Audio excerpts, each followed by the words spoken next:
Hello, welcome to Powerbombshells super late at night.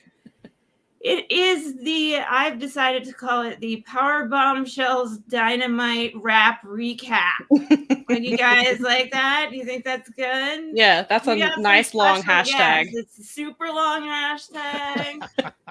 It's and I'm bringing together we've brought together members of the Fight Game Media group here that some of which have never met before, Sam. So yeah, good stuff. So first joining us up in the corner there is Mr. Jeff Hawkins, who would normally be the boss or the sub boss of this show, but everybody's in Vegas but me. I was just going to say, I could put your little banner up there because everyone needs to know that Jeff is not in Vegas. I'm not in Vegas. He's not in Vegas. Mm-hmm. He is absolutely not in Vegas. Thanks, Paul. Appreciate that. I just wanted to make sure you felt like you were at home. Hey, did you know I'm going to Vegas? Hey, when I'm in Vegas. It's like, okay, cool. So and yet I'm the one who lives the closest of everybody. So welcome and thank you for being here and thank you for joining us so late. See, here we get to put that up there. Boom. Ooh, look at that. See, I get really yeah, okay. But that's see, not in Vegas. There we go. Very important. Okay. All right. We need to have it it's like a Hangman Page, like his old nameplates that used to come up when it used to have like the really funny facts, and not in Vegas. Yeah. All of us not in Vegas. We're the only ones who stayed home. And also joining us from not Vegas is Taylor Cash from The Wrap, who is joining us again on Livestream at least, and she has her wonderful picture there. Oh, Sam's throwing her microphone. She's that mad. Okay, well, we'll talk about the main event. I'm so mad that I'm not in Vegas that I'm just going to throw my microphone because I am not in Vegas. I am hashtag not in Vegas. Sorry, that's too much. Akila, how are you? I'm doing great. I feel like I just lived through WrestleMania 35 all over again because it's too damn late. Damn late. And we are not going to spend all evening, Yes, we are. Well, we are going to spend. No, you're right. We're going to spend all morning instead because it's going to be a telethon. Right. We're going to be on like hour 8 and say, please. I joke all the time that this microphone, because it hates me, I'm going to end up having to hold it like I'm on a telethon. So my mic is ready. and Sam, my broadcast partner, yes. She is here as well, and we are all going to talk about the show that we just watched, which is the Double or Nothing pay-per-view. If you haven't watched, we're going to give you spoilers. So. Yeah, so if you don't want to be spoiled and you're still awake at this hour, well, I don't know what to say to you. I really don't. I think that let's get rolling on this card now, okay, Sam. So let's start I guess we'll start real quick with it. So because the main card was so long, which I do want to point out, their shows are usually this long because it's once a quarter, but also I think the NBA playoffs game 7 factored into this because Tony said he was moving a lot of the action later. So I think that's why he added some of the matches that were probably not necessary, like the 6-person match with the TNT title stuff. Like that was unnecessary. What I think it was because of the game 7 stuff. So hopefully by the time, hopefully Forbidden Door will not be this long.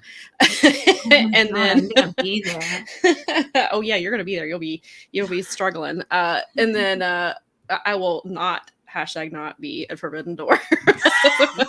Hashtag not in Chicago. Not in Chicago. Yeah, and I won't. So yeah, and hopefully Double or Nothing's not this long either. But so the very first, so we had they did things a little differently. We only had one match on the buy-in, which was finally the debut of Hookhausen versus Tony Nese and Smart Mark Sterling, who my sister said looked like Jiffy Pop. Because that's of this. Then she also said she posted a gif from the Intergalactic video from the Beastie Boys because they were wearing the silver and yellow. Oh my gosh. Nikki, yes. Yes, she's Definitely. so right. Yes. So I thought this was a fun match just because, it was what we all expected. It was what it needed to be, I think. And it was really cool to finally see the Hookhausen thing and to see Danhausen get in the ring. So I'm assuming he has been 100% cleared from his injuries, I would think now. So what did you guys think of this one? Jeff, why don't you Mark Sterling is such an outstanding geek. Yeah. Such an outstanding geek. I mean, it's hard to look like a guy who doesn't know how to wrestle. It really is. It's one of those things where it's like in acting, they tell you to play drunk, you have to try and not be drunk. Yeah. That's what this was, and it was Right. fantastic because Mark Sterling still wrestles independence and things. Yeah, like that. So, he I mean, does. yeah, I thought he was, and I think just saying what you said, it was everything it was supposed to be. Right. Yeah. Including the fist bump afterwards, which shocked me because I thought Hook was just going to storm off. Yeah, I did too. Yeah, I thought it was it was fun because a friend of mine was like, "Why is this lawyer guy wrestling?" And I was like, "Because he's actually a wrestler. Like he wrestles on the independent scene. Like this was his character on the indies." And I was like, "So he's." And actually, I made the point later because we see Mark Sterling later on in the night, and I told my sister, I was like, "Man, he gets paid a lot of money just to get his butt kicked." Like I'm sure, and she's like, I'm sure he's fine with it. Probably so, but he's very good at what his role is. He excels at it. So it was fun to see, and everybody got in their little stuff, and I think the crowd was super into it, and it was a fun way to get the show started and to get the crowd kind of, especially since they spent like the first part of the buy-in going over like the matches and things like that. So I think it was the perfect way to like get the crowd ready for live action. What do you think, Keila? Did you enjoy the Hookhausen premiere? I did. It was 5 minutes of fun. Mark Sterling is fantastic as being a complete ham out there and just being horrible in the best possible way. And Hook's hair, by his standards, was controlled tonight. It was. I was like, did he trim it? It was nicely groomed by his standards. I appreciated it. He had that pay-per-view hair, I guess. He went like this beforehand for a change. He did. As a bald man, I'm jealous. Let's put it that way. And he kept fixing it, like when he was walking down to the ring. He was filling his hair last night, and Danhausen, he's very popular. I'm glad he was able to do some moves last night to show that he's well from his injury. So I just love their dynamic as a tag team. It's a good mashup. Yeah. I don't want it to last forever, but for what it was a lot of fun to kick off the show. Yeah, I would agree. And I think it shouldn't work, but it does. And I think that's a really cool way to handle it. And like you said, they'll ride it as long as they can and then, move them on to the next thing. And that might only last, like 3 matches and then they'll be done with it for all we know. So go ahead. Even JR actually at one point says he may be weird, but he can actually go, was the JR comment during that. And I was like, all right, yeah, that's what I was kind of looking for. I'm glad when you've had 3 rods inserted in your leg and you're there and you're out there doing what that guy's doing, you're my hero. So. Yeah, definitely. Yeah. Yes. All right. So we'll go ahead and get into the main card. And so they got to it real quick with what everybody wanted to see and what everybody was tuning in for. They were smart because I was like, if they didn't, the fans would have been wondering all night long what was going to happen. So if you somehow were under a rock yesterday, there was word that there was talk that MJF was not going to be here. He no-showed FanFest. There was supposedly a plane ticket booked for him to leave Vegas. He did not get on the plane. From what was reported right before I went to bed at like 3 a.m. It was like so but there was still, all day long was, is this a work? Is he going to show up? All this stuff. So they went ahead and just immediately MJF's music hits. And then there was the pause. He worked it. And then he came out. And then he came out to a lot of boos. And a lot of people seemed very angry, like legit angry at him. So if that's what he was going for, he got it. And then we got to see Wardlow, who was like in a holding cell. Which was cool too. So they still worked that up. And then, that was nice to kind of get that out of the way. So I'll let you go. Just go ahead and Jeff, what did you think about this? I loved it. I love my favorite moment of this match was a small moment right before everything started. Was I know what you're him doing the airplane thing in the middle of the ring. Yes. That was wonderful. I don't know if he's staying or not, and God bless look, this is what the match was supposed to be. Yes. It's an absolute murder death in the middle of the ring. Death. Yes. Everybody dies.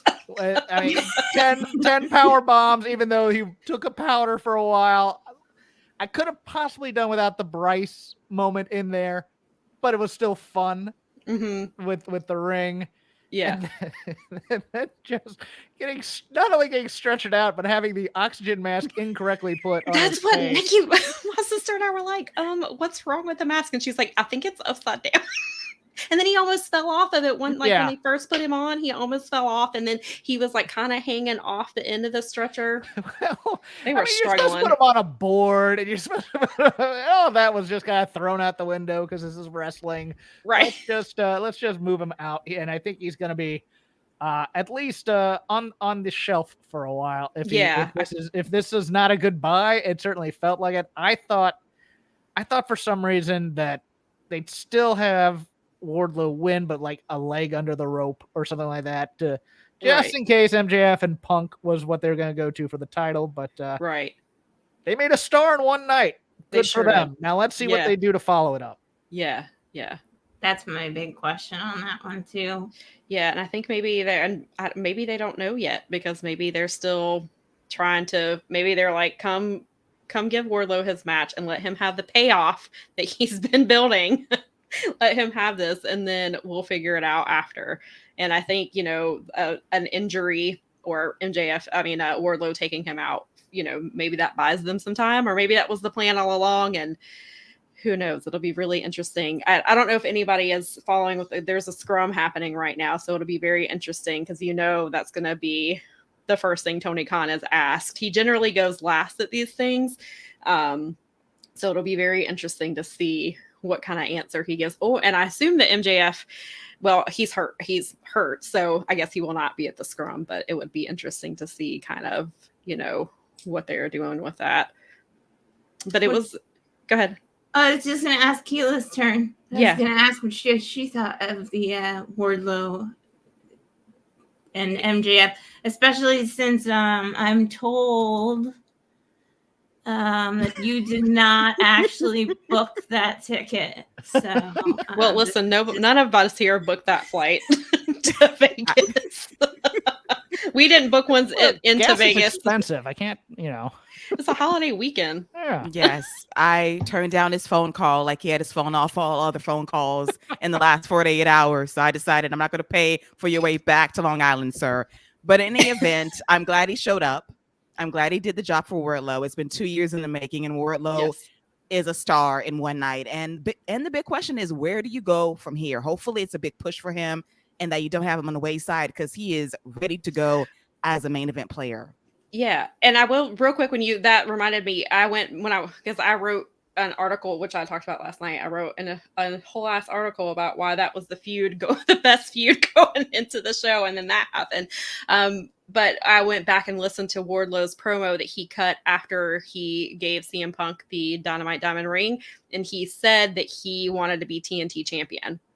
So I'm wondering if that's something that will be that they're going to build for, especially because the TNT championship picture is a mess. There you go. Yes, ma'am. There you go. So, yes. See, we got some agreement there. Very much. Yes, absolutely. Put that on your botch Twitter. All those people that make those botch lists. Put it on there. Media. Yes. So like we said, I think it's good for what it was, and I'm glad we got the payoff, because I was really concerned about what would happen to Wardlow if he didn't show up and how they were going to handle that. And I'm glad, and it would suck for Wardlow to not that, and I don't know what's going on with MJF, and I'm not saying his feelings are invalid or anything like that, but I'm really glad that I was concerned for Wardlow and what was going to happen. I'm like, you're taking that story from him too. And, this is the biggest night of his career. And he almost lost it. So I was really so I'm glad that they at least figured something out for now, even if it's just a Band-Aid. Or even if it was just a way to build a pay-per-view, which is entirely possible. Never say never, I guess. Yeah. I don't think that. I think that this was much bigger than that. I think there are legitimate issues here, but it certainly didn't hurt their numbers from what I was hearing. Well, and I made the point last night when all this was happening, I was looking through the top trends in the US, and Wardlow was number 2 and MJF was not trending at all in the top 30. So it's like, maybe that's where they were going with it, even though I think was probably the biggest match heading into it. Even though we had Hangman and CM Punk, I still think this was like, for people who watch AEW week in and week out, like I think this was the match they were looking forward to because it's the longest story. But maybe like a lot of people were comparing him to Brian Pillman and to Andy Kaufman and talking about how he blurs lines really well. And, maybe this was to help the show, and maybe it's real. And I guess, we'll have to find out. It'll be really interesting to see what Tony has to say. So I guess unless there's anything else you guys want to add to that one, I'll move on. It was the best story I think AEW has told, possibly in its history. It's definitely one of the top ones. Because I mean, you could also go say for even like the Hangman Kenny Omega stuff, and when Hangman finally won. But if that story, if Wardlow and MJF is not number 1, it's definitely like top 3. And I think that's a feud that people will go back and look at. And that's one of the stories, when AEW is 5 years old and 10 years old, you'd be like, remember, this was one of the best stories they ever told. And then we had, without all of the outside shenanigans, it was one of the best things they've done.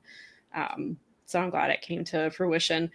So the next match was what some people called a modern day, well, some people, fans too, but I think the people in this match were the ones that dubbed it a modern day tag team dream match. And it was being built on BTE for a while. And so it was the Hardy Boys versus the Young Bucks, the tag teams of the 2000s versus the tag team of the 2010s. So Jeff, you want to talk about that one? I think Jeff was having some fun in Vegas. I hate to put dispersions on anybody, but man, he was not on his game tonight. This was rough for a while. I thought, I don't know what you guys thought. I liked the end. Yeah. They finally got on the same page. But it took a while. Yeah. I was not, I guess I was one of the few who wasn't surprised that the Bucks were willing to put the Hardys over. Yeah. Here. I know that a lot of people were like, oh, well, of course the Bucks are going to win because they're the best team in the world. It's like, you got to understand, this is one of those meeting your heroes, and yeah, sure, we'll lose to you guys type of thing. And kind of doing them right from the way that, especially in terms of like the way that Jeff left WWE, as it were. I think that there is a lot of, in AEW, a lot of those people being fans also, that it seems like there's a lot of, let's fix how these guys were kind of, how they left, something like Paul White, or where it was like, instead of them going out on some ugly match, let's get them back in here where they can go out on a note that people will remember. Like, no one remembers Joe Montana playing for Kansas City kind of deals. My brother does. He's a Chiefs fan. No, but let me ask you if this why didn't Jeff ever fix his boot? I wondered that too, because I said the same thing, because he almost slipped, and I thought it, and I guess because his foot almost came out of the boot, and then he went over there, and then I saw it was still open, and I was like, well, did he rip it? And that's why it's not fixed. Screw it, I'm going with it. I'm turning and it then into he the story. like, it still took him like another 5 minutes before he fixed it, and I was like, is this going to be an angle? Like, is it just going to pop off, and that's why he's leaving it? Yeah, it. I wondered the exact same thing. It made me angry, actually, after a while. I really enjoyed the match just because I love the Hardy Boys. And I was actually, when the Young Bucks first started, I was, when they were Generation Me, I thought they were Hardy Boys ripoffs. I didn't realize that it was a tribute type thing. And so I did not like them for a very long time. And then I saw them live here in Charlotte, and I was like, oh, I get it. And then so they have been, and so I don't know how many of you watch BTE regularly, but this is something they've been building since February, like since this, once Jeff kind of was on his, once he left, they were, because they kind of hinted at it before then, and then so they kept, like, the Hardys kept antagonizing them because they said they wanted the Bucks at their best. They wanted the asshole Bucks. They wanted, like, that's basically how they worded it. And so they kept goading them into, like, behavior. And so that's why they kept doing some of the things they were doing. And so I thought, so I know I think some people thought it was a little long, which I guess it was, but, you know, I didn't care because I was enjoying it. Even though I jokingly said I would love to hear Motor City Machine Guns music hit and be like, what are you talking about? We're also one of the best tag teams of the 2000s. And my sister said, I don't think you would have survived had they come out. She was like, you probably would have passed out, and that would have been it for you. But I am glad to see. I had a feeling the Hardy Boys would win, and I was glad to see the Hardys get the win. But yeah, it did take a little bit of time, but I didn't really care. So Keela, what did you think of this one? I thought it was a little rough in the beginning. It definitely got better towards the end, and the Bucks carried this match tremendously for the Hardy Boys. And they had a great match 5 years ago. And when Jeff initially joined AEW, I was very hopeful. But then I see that after all of these years, I think his body is starting to betray him a bit. The bumps, the bruises, the jumping off of high shit the last couple of months on Dynamite has not helped. And you saw that during the match last night. Yeah. And I'm glad, like, they won to get the match over and done with while they can still do it. Because the Hardys, I mean, they've been through it for the last really 30 years. He's actually talked about this when he does a swanton. He's like, yeah, now I hit guys with, like, my full body weight, but I'm old, so that's what I do now. And you're just like, right? Well, and that spot, that swanton on the steps, like where it was turned, I was like, boy. He like hit that perfectly, because if he had been to the left or to the right even a little bit more, he would have hit the stairs. Like he definitely had control of himself on that one, where he was like, I don't want to hit the stairs. I don't want to hit anything else. I just want to hit this dude. Bobby Fish's face is fine, but not those stairs. Yeah. It's Bobby the fish. Yes, Bobby the fish. Bobby the fish face. So the next match was for the TBS championship. It was Jade versus Anna Jay, and Jade was facing somebody who she has faced before, which was kind of an interesting thing to see.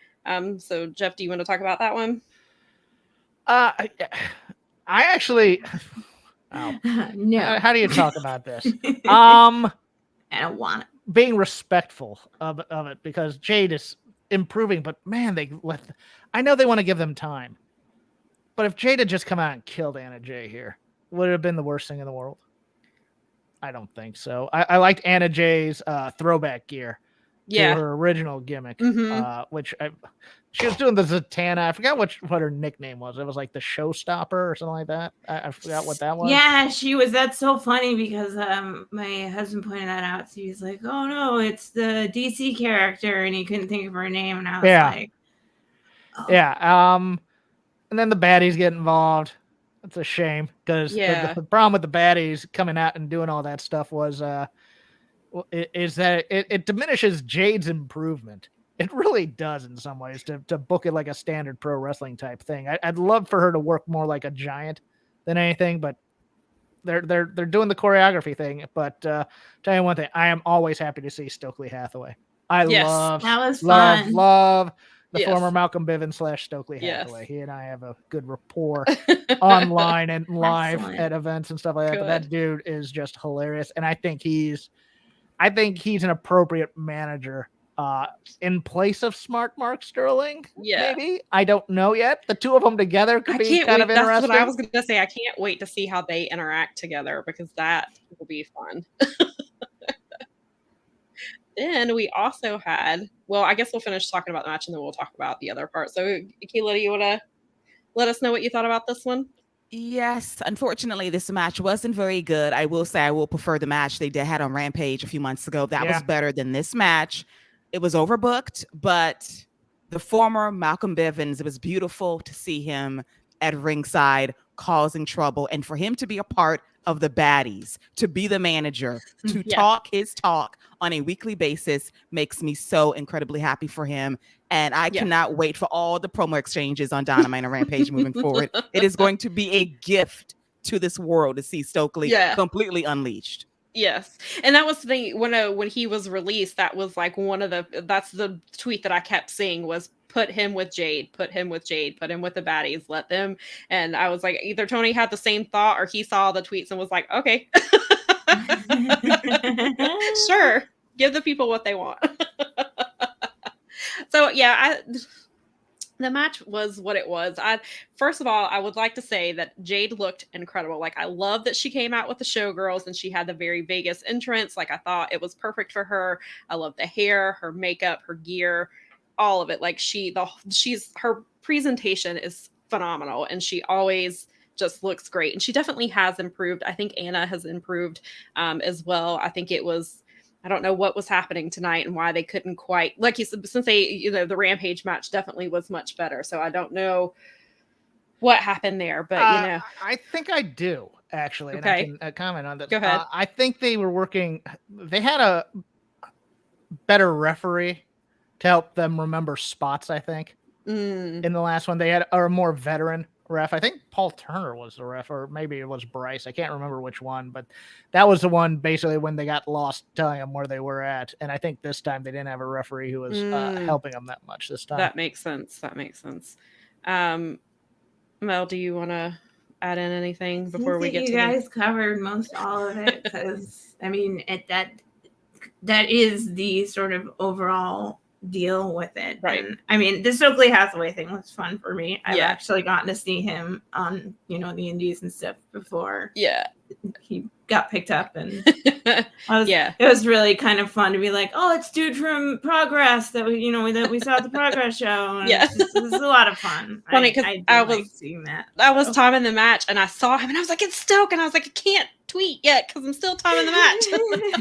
It's like, hold on a minute. And so and then of course we got and then like the match had obviously, I was getting ready to tweet the match time. Actually, I think I stopped and tweeted about Stoke first and then tweeted the women's match time, and then Athena came and I was like, even better. I was like, I kind of had a feeling that Athena, because of the stuff she had going on with Jade a few weeks ago, and they were having a lot of back and forth, and then they stopped. So I was like, Athena must be coming, and she must be coming for Jade. And so they're like, we need you to be quiet for a little bit and stop interacting so much before you get here. You made me realize it for actual when you pointed out that they had copyrighted the Blood Moon Rising or something like that. And I was like, oh, definitely. We've been talking about this for months. So for us, this was like, yes, at last. But yeah, she's I'm so glad they got her, because that women's division needed her, and she's going to be phenomenal. And I think if anybody can take the title off of Jade, it could be Athena. And I think Athena would be a very worthy woman to take that title from her. Tony Khan is very high on her. Athena. Yeah, absolutely, as he should be. So what do you got? Do you guys want to add anything else about Athena before we move on? Or we're just under the consensus that she's the best? I think it's good. I just thought that whole the staging of it was weird, because you bring out Stoke, who's going to be a big deal, right? And then you bring out the revamped Statlander.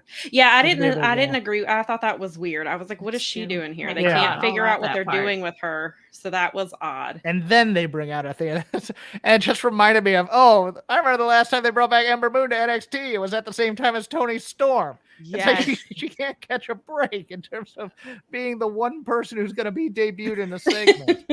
But yeah, after Statlander cut the promo of her life, like, damn it, now I got to follow that. Like, it's two interesting dynamics of one is trying to figure herself out, and she's starting to, thankfully, and Athena makes her debut, and it's going to be like two competing forces going back and forth to see who really has that spot, most likely in the TBS championship picture. And it'll be interesting to see what Athena does with promos. I know somebody who was a writer at WWE who worked with her, and there was a tug of war at times. Let's put it that way. He has some strong opinions. So I hope that maybe using her own words, it'll go a little bit better for her. Hopefully so. Yeah. Yeah. And I'm assuming that Stoke is not going to be like her mouthpiece or anything like that. I mean, he could, but it seems like he's more aligned with Jade than with Athena. But yeah. Although that would be an interesting combo too, now that I think about it. I do want Sunny Kiss in the baddies though. Oh, I think that would yes, be great. Please. That's a good idea. Please get Sunny on TV. Any way to get Sunny on TV, and Sunny would be. Can you imagine those entrances? And she can do the choreography. If you follow Red Velvet on her social, Sunny's all over the dance moves with her and Kira. So please just add Sunny. More Sunny. That is definitely what the people want for sure. So the next match was a trios match. It was House of Black versus the Death Triangle with Baby Penta. that Baby so Penta cute. was so freaking cute. Yeah. If I'm not mistaken, at Triple Mania, I believe I saw a GIF, and I believe Baby Penta was there as well. Yes. And so they brought Baby Penta tonight, and it was the most adorable thing. I'm like, these people are about to go kick ass, but we're all like, oh my god, a Baby Penta. I was scared he was gonna run into one of those flames or something like that. I was like, get that kid away from the edge now. It's like all worried about you. I was worried about the child. I was. Like, don't run and don't fall over and don't stand Alex too close to the edge of the stage because you'll fall. They had Alex Abrahantes was on that kid. He was like, they like immediately like passed it to Alex, and Alex like ran backstage. I was like, I'm guessing maybe mom or somebody is waiting like right off the camera to collect Baby Penta and keep them safe from the flames. So were people relieved that Julia Hart finally did the thing, or was it like way overdue? Because I was kind of on the fence as to whether I felt like I was waiting for it. I knew it was going to happen, but I don't know. I feel like did they have to wait this long to pull the trigger? I think they were maybe. Yeah, I don't know. It just felt almost. It was funny. It felt a little tacked on to me. As the match started, I was like, going on. As the match started, I was like, I hope they're doing the Julia Hart thing now. Like, I hope we hurry up and just get this over with. And then, and it was funny because I was like, all right, it's time for the lights to go off and Julia to come. And literally, as soon as I said it, the lights went out, and I was like, here we go. So I'm glad that they finally did it. I'm interested to see what they do with her. I think it could be very interesting. I think it's something that she probably needed. I did see a tweet that asked, why do all girls who turn goth wear pigtails? Do they think goth girls wear pigtails? The Harley Quinn thing. It never went away. It's like Harley Quinn hit the scene, and all of a sudden it became like. That's true. Yeah. In my preview, I thought they were going to do it. And then I start getting into the match. I go, oh, please don't bring her out now. And then he goes to the top of the lights going, I go, damn it. Because I knew it. I was like, I finally was getting into the match. I just personal preference. AEW Lucha Brothers haven't done a lot for me, to be honest with you. Disagree. No, that's fine. That's I know, that's fine. That's fine. Because I've been calling him Sports Entertainment Penta for a while because he just the hand signals, the chants, the taking off the glove thing. He was cutting that out tonight, which made it better for me. I loved him in Lucha Underground. I love him in PWG. He's been hit and miss in AEW for me. Pac was having a night.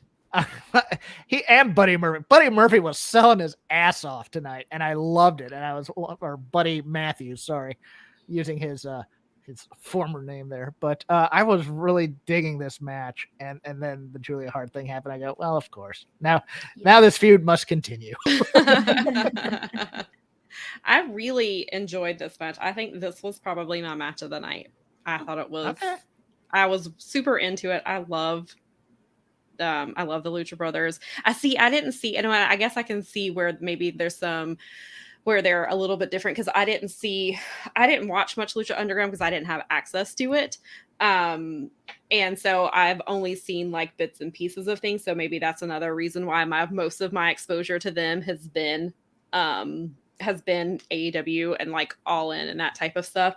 And so I love them. I love them with Pac. I think Pac is perfect with them. I really like House of Black. I like everybody in it. So I really like this. And that Destroyer off of Phoenix's, I think it's like off of Phoenix's back and then onto the apron, like that was just insane.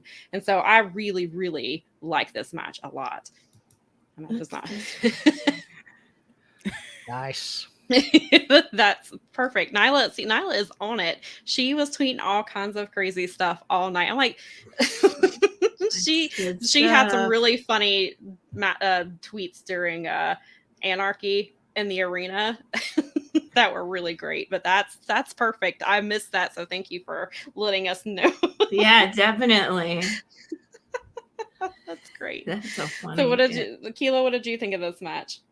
I thought it was a great match. I thought the show started with this match actually officially in terms of great in-ring action. It was fast-paced. It was spot-filled. I enjoyed it. After 84 years, Julia Hart finally turns heel. Because, listen, I'm going to say this. Alex Apahantis was a monk vampire, turned back to Alex Apahantis. Julia Hart waited an extra month to turn heel. They could have did this in Baltimore.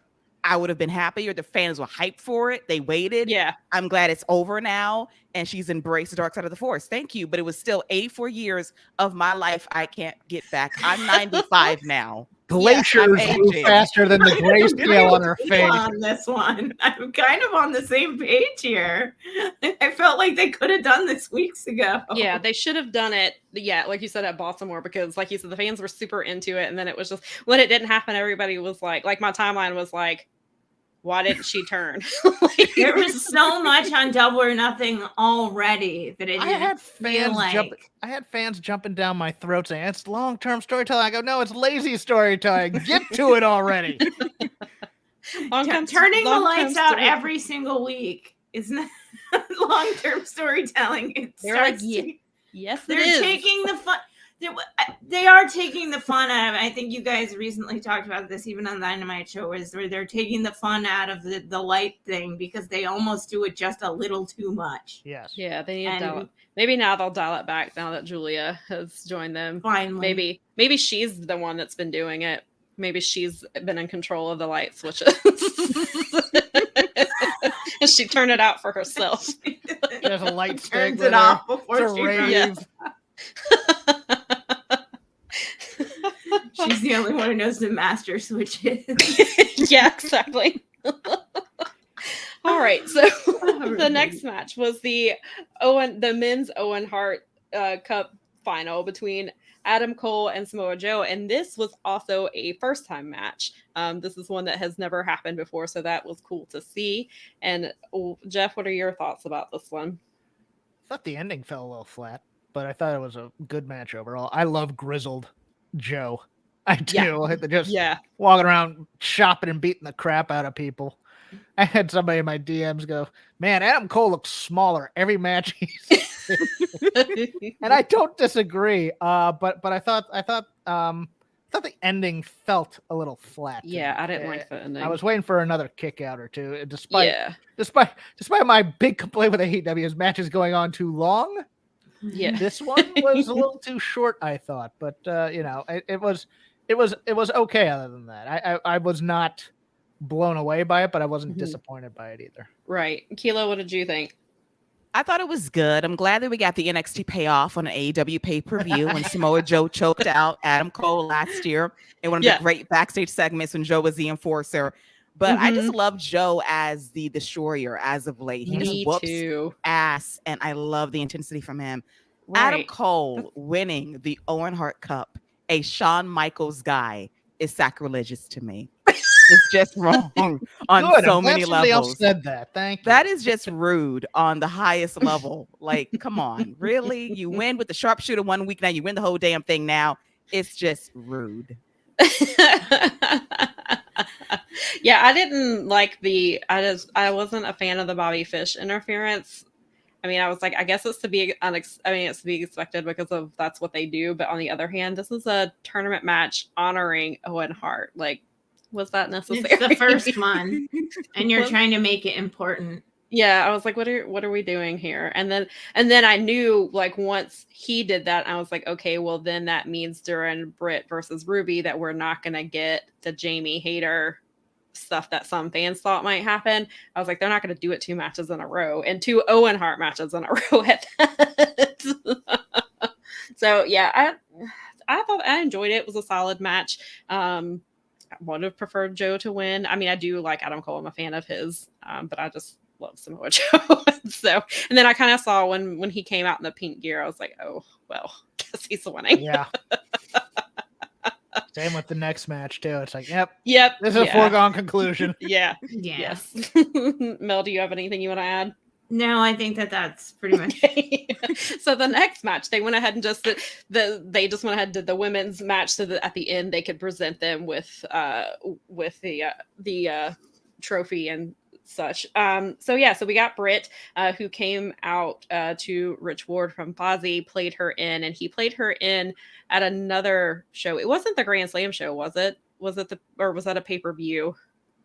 I can't remember now which show that was that she had to play in. It was like a Pittsburgh show, I think. Yeah, it probably was a hometown show for her. It was a Britsburg show. I think so. Did I say that? She's Pittsburgh, right? Britsburg. She's Pittsburgh, yes. And then we had the feelers. Yes. Then we had Rancid play Ruby Soho in. And so you kind of thought, okay, Rancid's here. Ruby has to win. Nope. Girl's wearing pink and black gear. She's gonna win. I mean, it's cute and all that it was Adam Cole and Britt Baker, but it felt like there's 2 people that don't need they don't need the winners of that's if you're trying to make the cup important and you're trying to make this a yearly tournament and you're trying to make it something like it would have been way more meaningful to me to see somebody like Ruby Soho actually win the match because it would have felt like here's somebody that they've invested in. Britt's a star. She's a star in AEW now. She doesn't need okay, I want to hear the counterpoint. Go ahead. I've got Jeff's face. Yeah, I'll see the face. Go ahead. Oh no.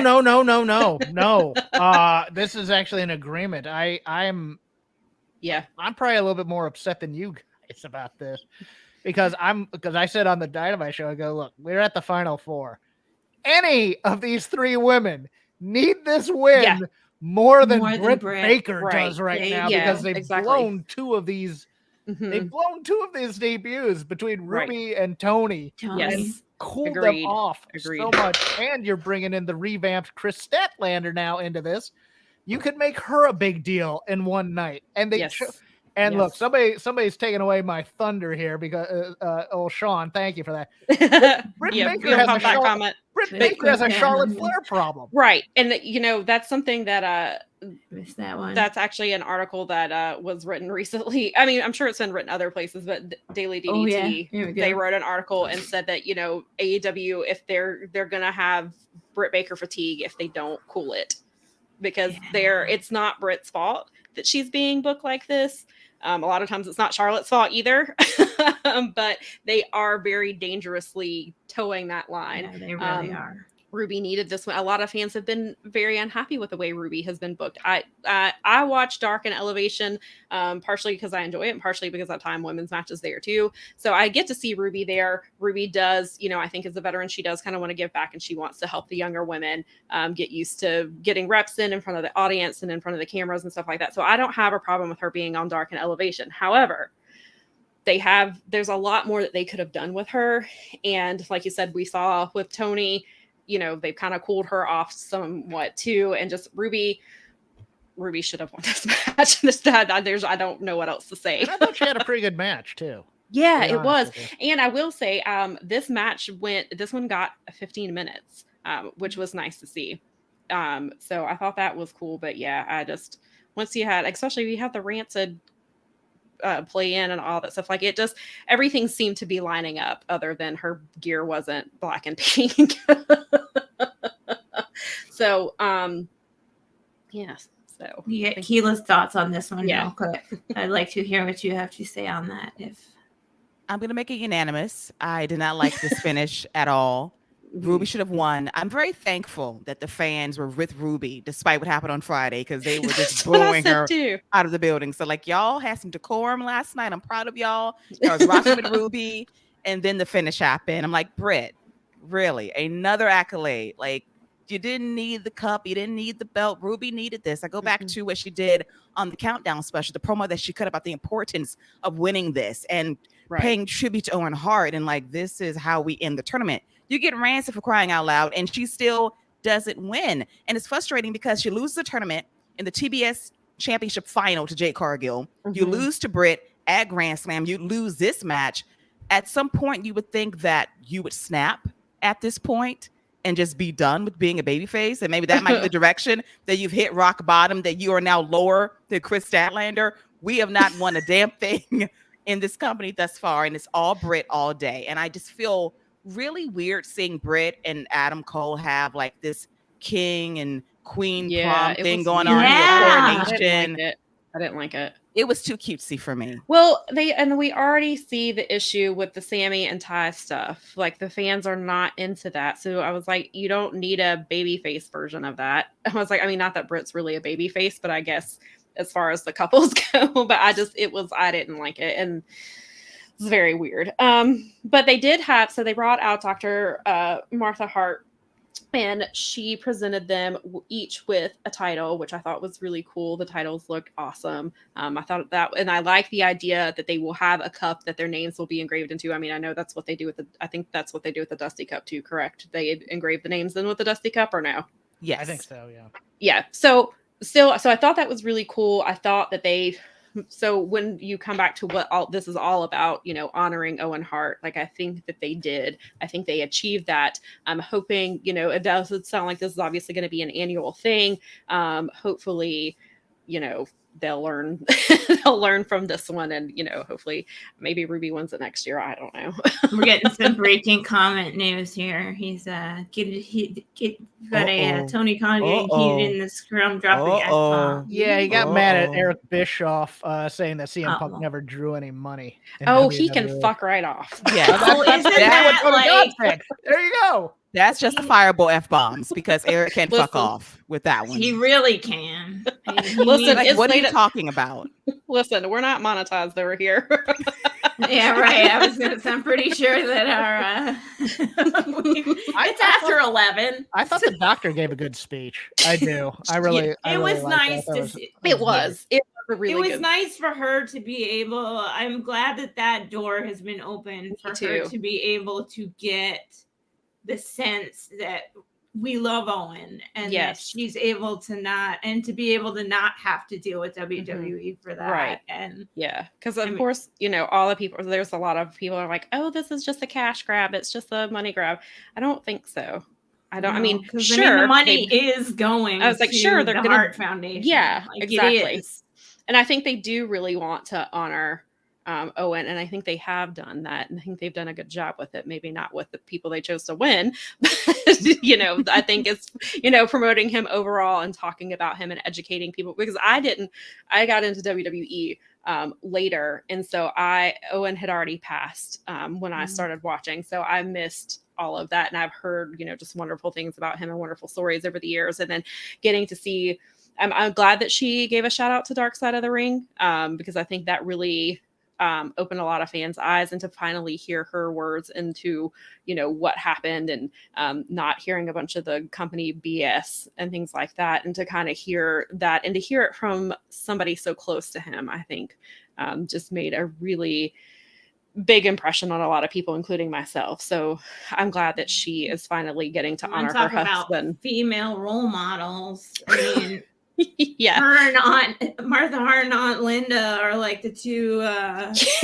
Yes, Aunt Linda, we love her. And it was funny because my sister tweeted.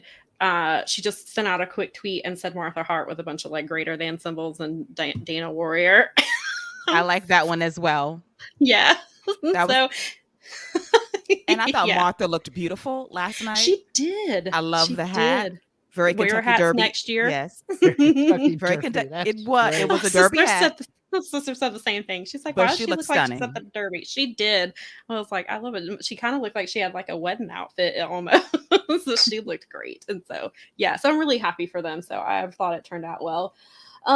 So the next match was one of the filler matches. It was Men of the Year and Paige Vanzant versus Sammy, Frankie Kazarian, and Ty Conti. Jeff, you wanna jump in on that? I enjoyed this match. I don't know if anybody else enjoyed this as much as I did, perhaps, because it was one of those things where I felt like this pay-per-view was getting a little too uber serious at times in terms of things, and it was just like, man, after that Wardlow match, it's like we had a fun pre-show, fun first match, and then it's just like serious technical wrestling, whatever. I enjoyed a lot about this. I enjoyed Ty and Paige Vanzant.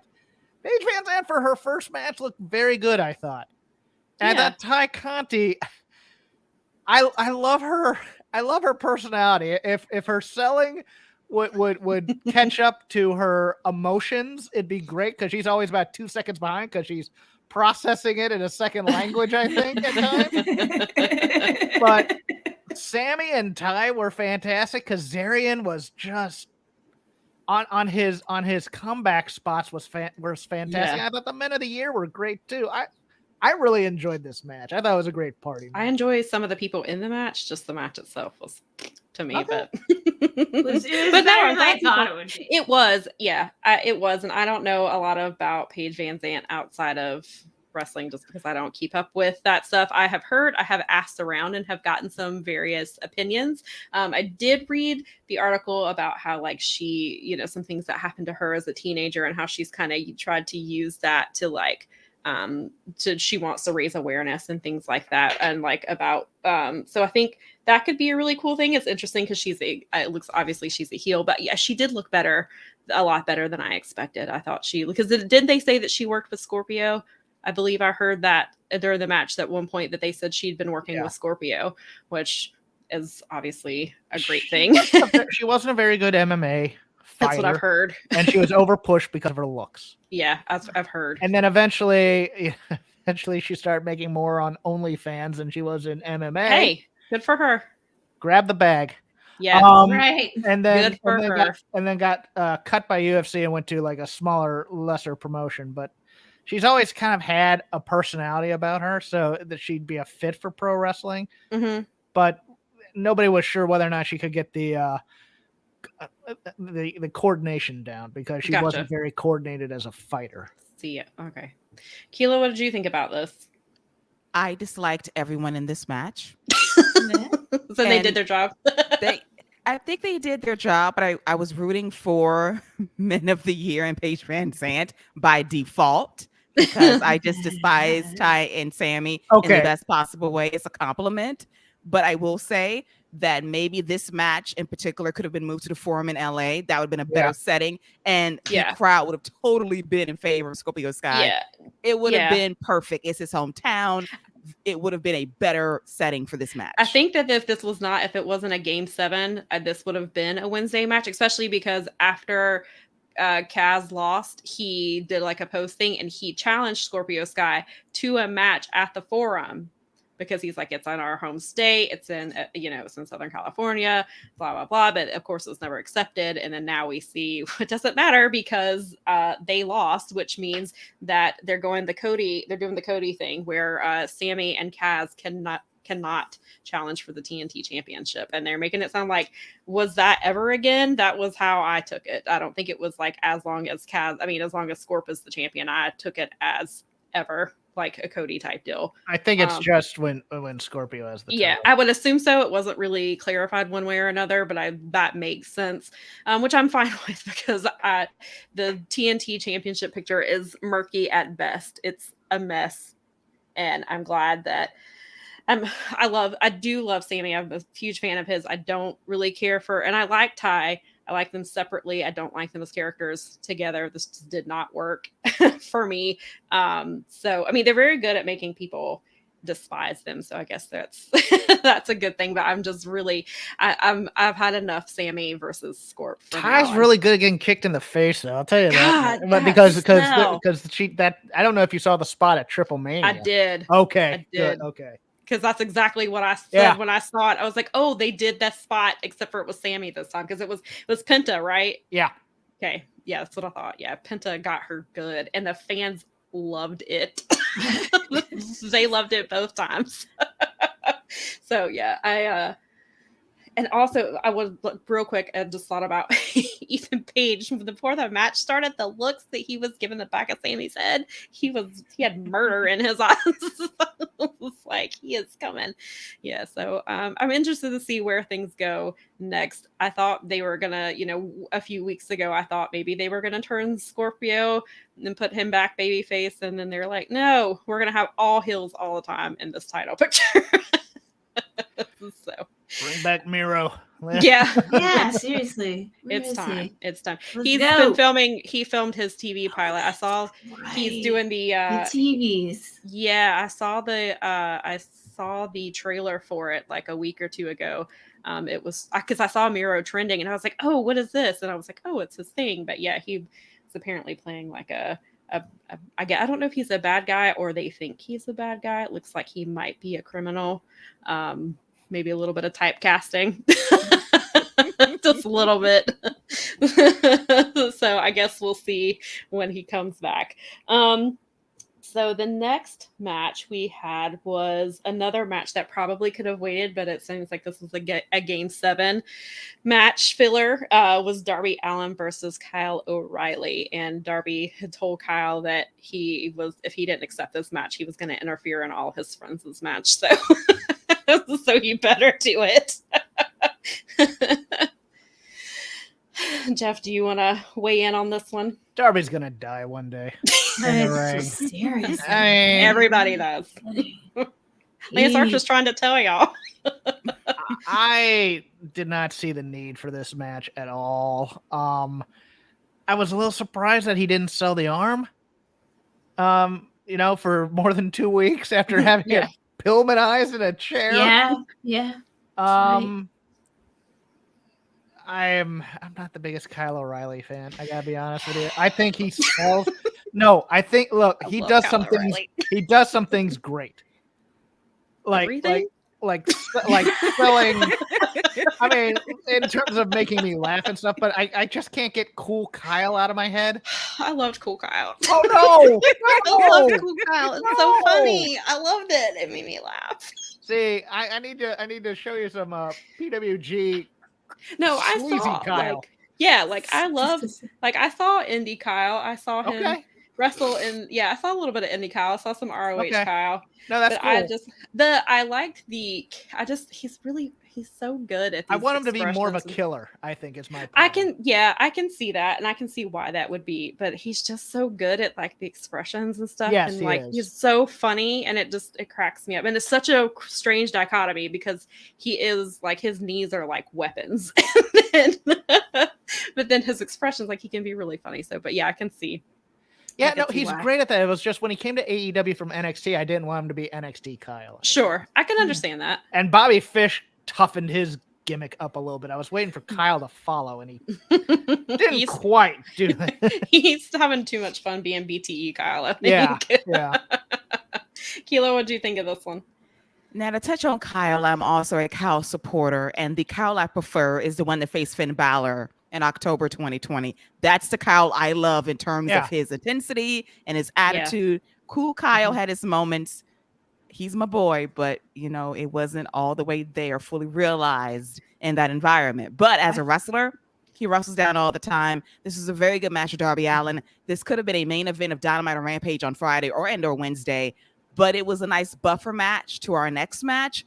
But once again, they were filling time because of Game 7. I get it, but Lord, this was pushing it, realizing we had 4 more matches after this. Dear God in heaven. This is probably what Sean here is saying is probably about right, is that there was only one on the buy-in. I actually thought there was something wrong with me. I was like, did I miss something? And there's literally only one. No, I think you didn't. They just had to rearrange everything because of we complain playoffs. about WWE video packages like taking up There too were much a time, lot. but they at least give you time to go to the bathroom and grab some snacks. Yeah, man. fair enough.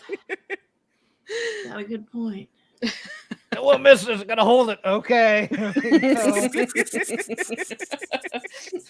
Mel, do you have anything you want to add about this match? I think you guys got it all. The Darby Allin thing, having seen him live also, I totally agree that, maybe you shouldn't call your move the coffin drop, because I mean, you might actually be landing in one of these days. It's a little freaky. Or I think it was, because I never call it that anymore, because I think it was Orange Cassidy was it Orange Cassidy? Somebody called it the coffin flop. And so that's what I refer to it now. It's always the coffin flop is what it is now. I want to say that it was Orange Cassidy that said that, or if it wasn't, maybe it was Chucky D. I can't remember, but yeah.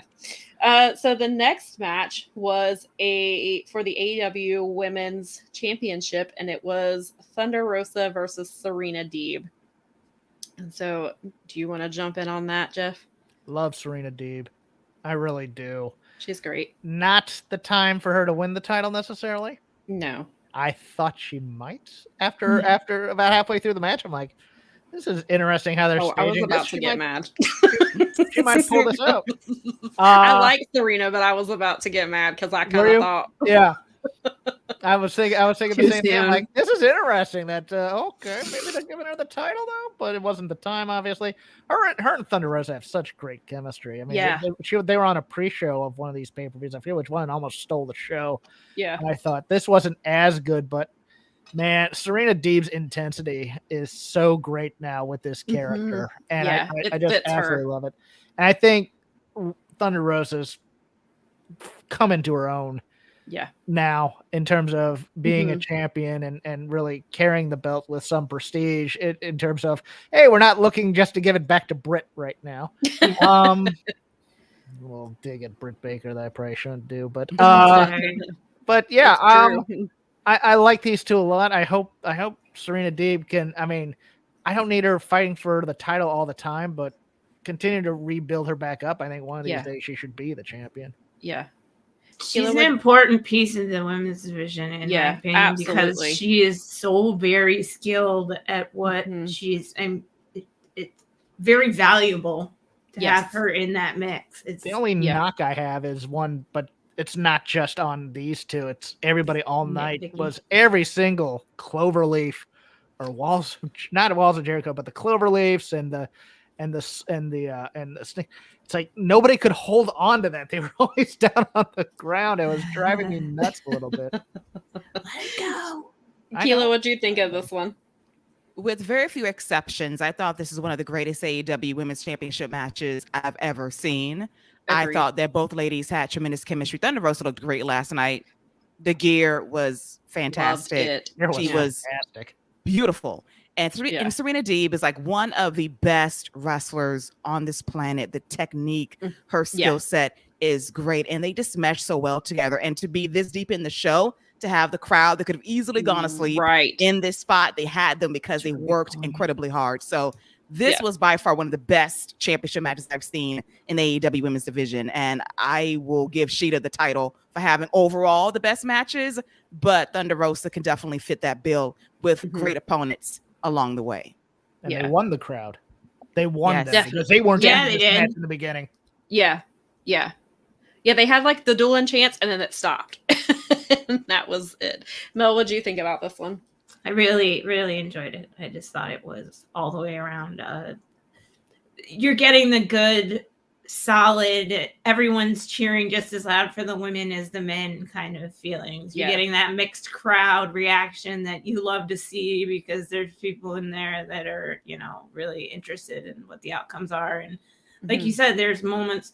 I like the idea that we can sit there and go, wait, is she gonna win? Like that should sort of be part of the fun. And agreed. I like feeling that way about something other than New Japan. I like having that be a North American thing where it's like, so that I liked it a lot. Yeah, I thought this was a Great really great defense. match, and I think that was a really great opponent for Serena because, I'm not sorry, for Thunder Rosa, just because she's very early in her title run. It's been kind of it kind of got off to a rocky start with the Nyla attack while she's trying to make her first speech as champion and that whole kind of debacle, and so she needed somebody like that, and it's nice to see some newer people in the mix. I mean, I know she was there with Sheeta and stuff, but I think especially this early, that was a challenge that Thunder Rosa needed to have to kind of establish her more. I thought it was phenomenal, and I really liked,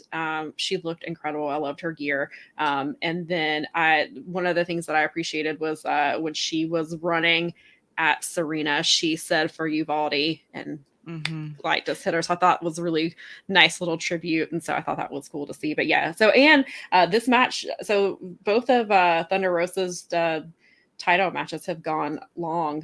This match was 17 minutes. So I thought that was nice to see. And then so after this match, we kind of completely went the opposite direction with the Anarchy in the Arena match. We had the Jericho Appreciation Society coming out looking like a boy band, and they're all white, except Jake Hager was the only one not wearing his hat backwards. He didn't get the memo. Maybe he's the bad boy and he does what he wants. I don't know. Or the dumb guy. That's what I was gonna. I mean, yes. I mean, it's a boy band, so it could be either. The Backstreet Boys. That's who they were. I wanted that way, all white. Yes, definitely. So, because there's always that one guy in the boy band that you're Yeah. just what are you? No, Yeah. you don't belong in The this idiot. band. Yeah, which is in this You're case is 40. absolutely Get Jake. out. Yeah, Yeah, Absolutely Jake Hager. Just absolutely One of Jake these Hager. things are not like the other. Let's Yeah. see. Pinpoint it. Yes. And then we have Mox, Danielson, Eddie Kingston, Santana, and Ortiz, who were all in like they've been here before, all in like street clothes. It was funny because I was like, wow, I was like, Daniel Bryan has clothes on, like he has on pants, and a shirt, and my sister's one like white t-shirt. Yeah. his hair's down, like he was ready to scrap. And I think one of my favorite things about this was Wild Thing playing on loop.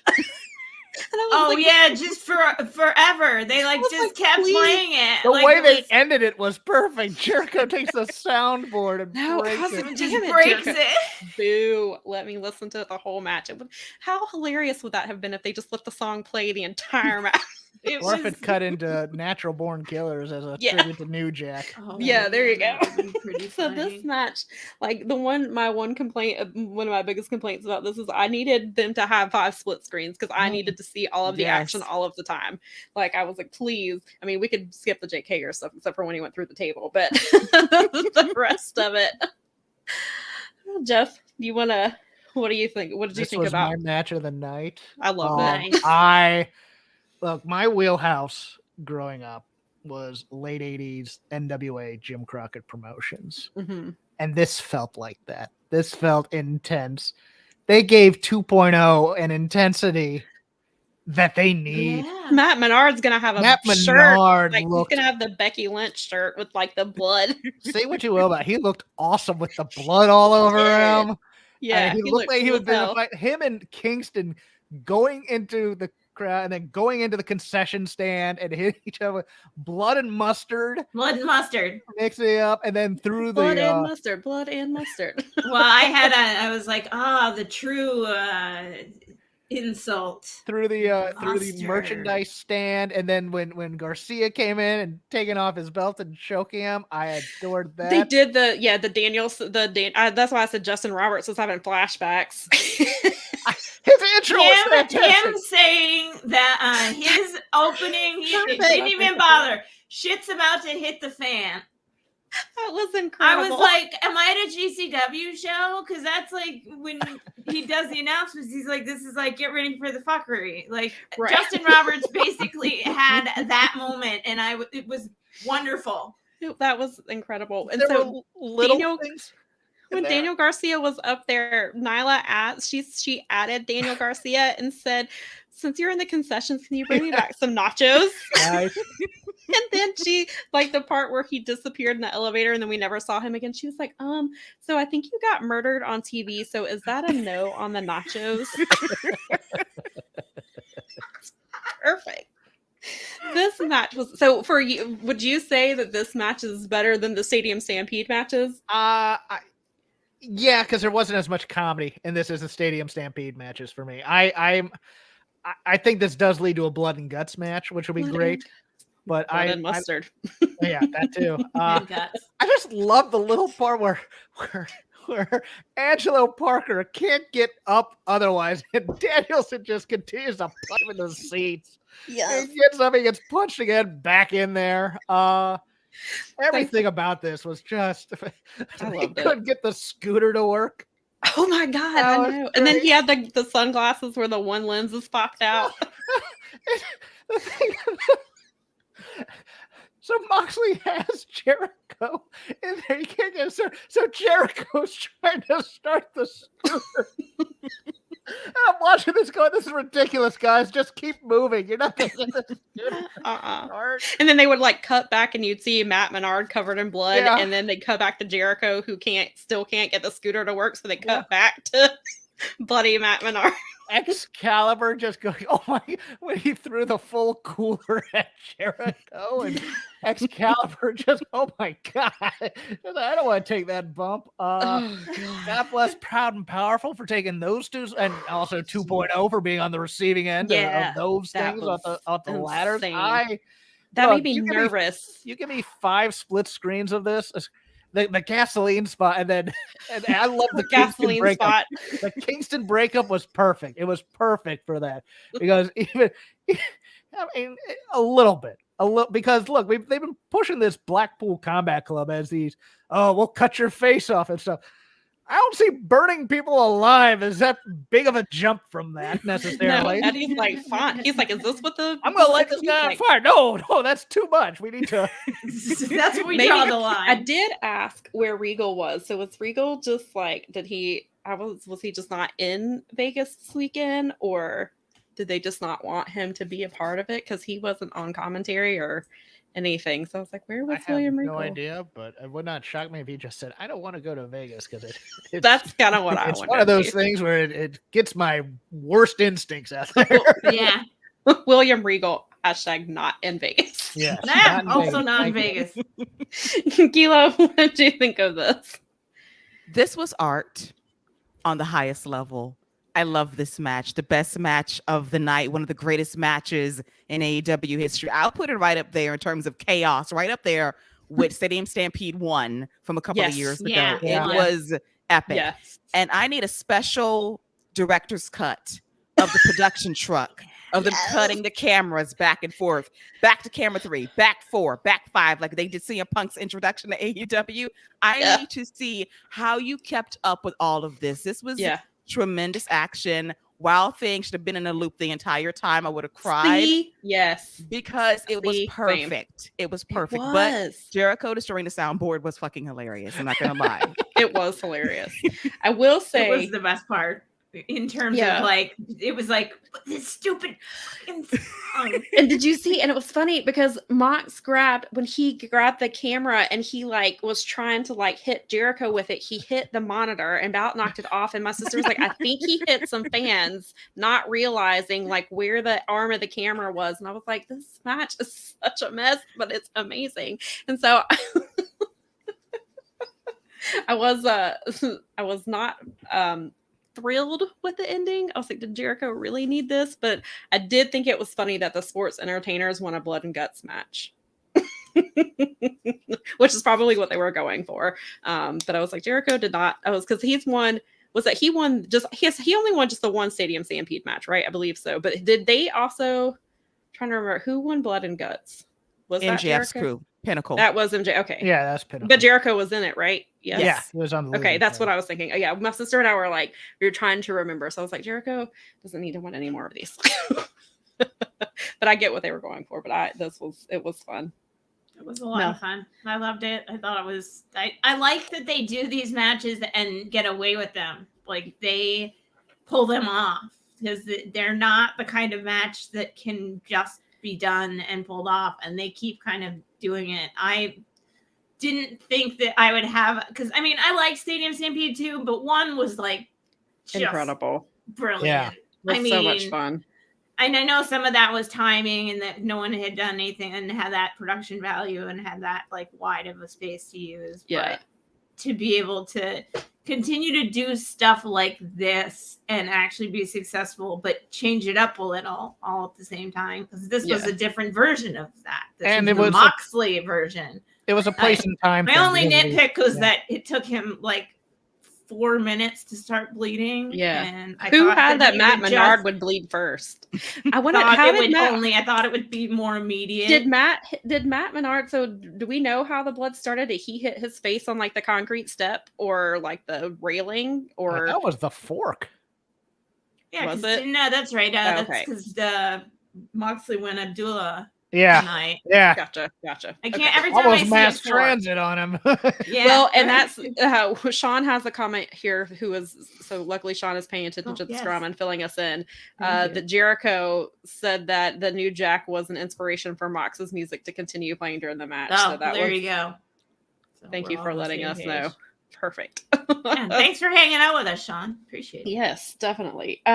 So while they were cleaning up the ring, putting it back together and cleaning up gasoline probably, and making sure Eddie Kingston and Matt Menard didn't lose too much blood, they did some backstage stuff, and we saw the newly married Andrade, who, congratulations to him and Charlotte. They got married yesterday in Mexico, and they looked lovely. And so they were, and so we see a segment where he's with Jose, the assistant. Andrade was, I was going to say complaining. I think he was fussing about something. And then he said that they had a new person that they were bringing in. And then there was a knock at the door. And my first guess was Bandito. So it was close. And then we opened the door and there stands Roosh, which is very exciting. If you know their history. So that was cool to see. And it was interesting timing with Forbidden Door coming up. And we have this set of the Los Ingobernables faction. And I thought it was Naito for a minute. For half a second, I was like... I did not go there, but I would have lost it if it that's who it was. Because of how he was talking and the way that he was moving, and he was starting to make all the like the Los Ingobernables stuff, and I was like, holy shit, is that Naito? And I was like, okay, that's just as good. I mean, it's not...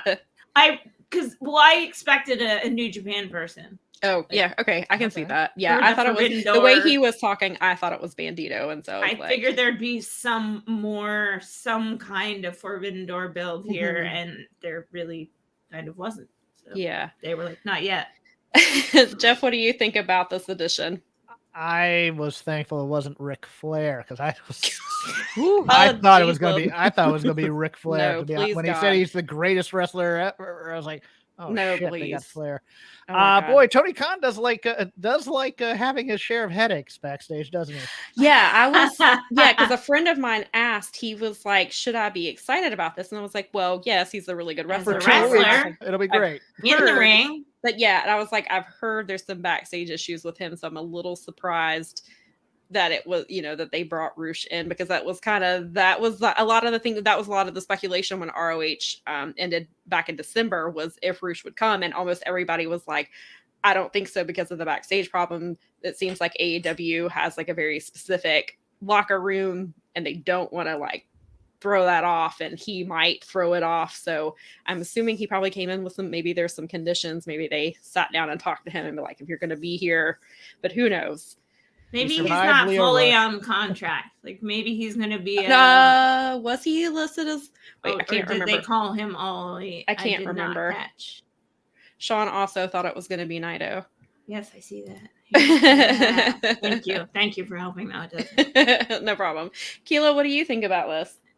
I liked it, but as Jeff mentioned, we'll see how it goes in a couple of weeks' time. Will he be on a 6-month trial run to see can we work together long term? Can you act right backstage? Otherwise, he's a great wrestler and he should thrive in AEW alongside Andrade. I think they'll be a great team together. Will he lose to somebody? Oh Lord. Well, I also made the comment about is he no do job type? Yes. Yeah.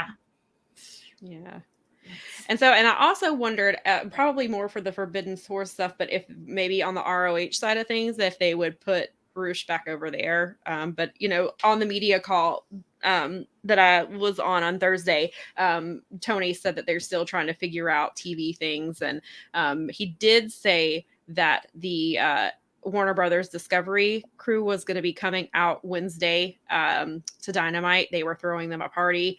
Apparently, that Warner Brothers is throwing AEW a party, not the other. And so he said they have had discussions about ROH being back on TV, and he said they're going to continue those discussions. He said he would like ROH to be on TV every week.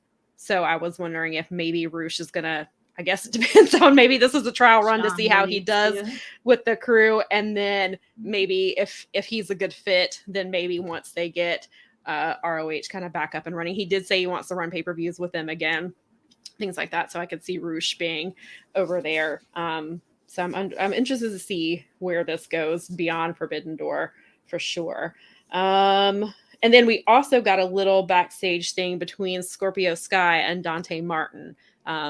So I believe Dante is getting a title shot. Is it? He's on Wednesday's Dynamite, right? At the Forum. Yeah. So that'll be a really good one, I think. So that's going to be cool to see. And then, so after this, we got the tag team triple threat match, which was Hobbs and Powerhouse Hobbs and Ricky Starks versus Keith Lee and Swerve versus Jurassic Express with Christian. Oh, and Taz was there too. He came out with Hobbs and Starks. So Jeff, where do you want to weigh in on this one? Jurassic Express over delivers in triple threat tag team matches. I don't know 100%. What it is about them. Yeah, right. You're correct. But it's one of those things where you watch it and you're like, all right, they're an all right team.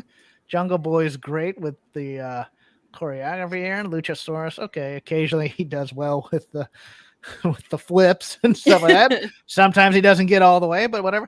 This match, they were fantastic. I'm shocked they won because Paul Fontaine #is in Vegas right now. He felt on an island saying, I think they're going to retain because I'm usually wrong about these things. Yeah. Because I thought for sure it was going to be Team Taz taking these belts. I did too.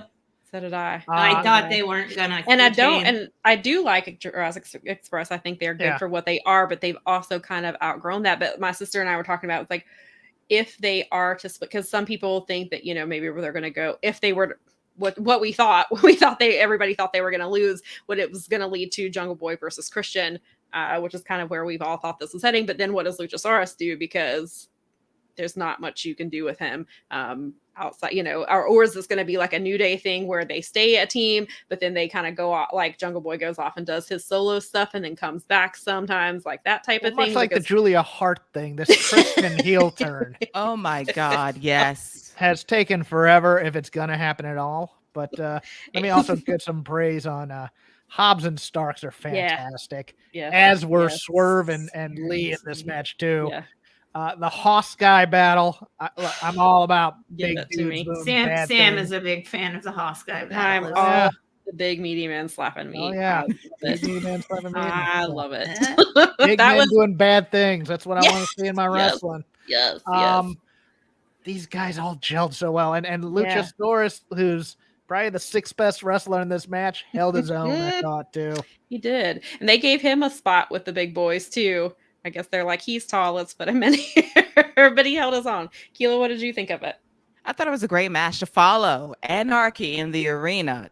It's amazing to be able to keep the crowd once again. And the action was of the highest quality. And I love Swerve and Keith Lee as a team. They just click and gel, and the chemistry is everything to know. They were on NXT like a year ago, and they never had this for themselves. And now they're a team kicking ass. I love it. I love Hobbs. I love Starks. I love Jungle Boy and Luchasaurus. Now, Now I feel like I'm 100 years old now. Christian Cage should be like ready to stab Jungle Boy in the back now. It's been a year. And I am a little surprised that we did not have a Casino Battle Royale this year at Double or Nothing. That was the one thing that shocked me, because I think if you had that match, because Jungle Boy won last year too. Yes, it would have played up nicely with another match, or you can play into a title change via this one.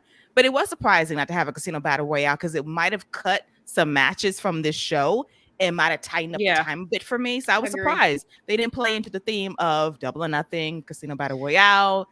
Yeah, let's go there. I didn't even think about that. It's a great point. Yeah, because I was at Double or Nothing last year, and that was like the really big moment. Was obviously, I mean, the fans lost their minds when Jungle Boy won that match. Like, they love him. They were really happy to see Christian. So yeah, that would have been you would have thought that would have been the route they would have taken there. I was surprised that they retained. And I think when Keith Lee was standing on the apron and I heard him do his "oh my god" before something happened. I was like, oh, something good is going to happen. He is calling it. I was going to ask about that, because I concentrate a lot on the acting stuff in wrestling.